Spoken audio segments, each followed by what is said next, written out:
Nicki can't rip no fucking beast. That hoe ain't even in the tree. She been fucking with me, but she got dropped like some grocery. I'm gonna beef with Nicki. I don't care. I'm beefing with Nicki, but I ain't no fucking Remy. Freestyling on a beat. We never thought nobody was gonna hit it. We didn't never think we was gonna be signed. We never thought none of that. We just was playing around, just fucking for my friend.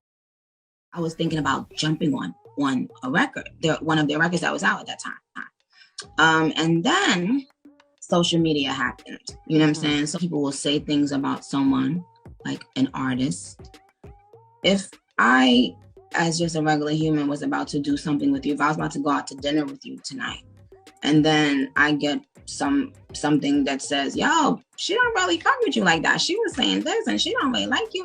I'm not gonna go out to dinner with you anymore, because now I know that I like you, but you don't really like me. You're not just one thing, but repeated things, repeated tweets for years, not just one thing. It's let go. Yeah. It's let go. But it's about, why would I work with somebody that doesn't like me?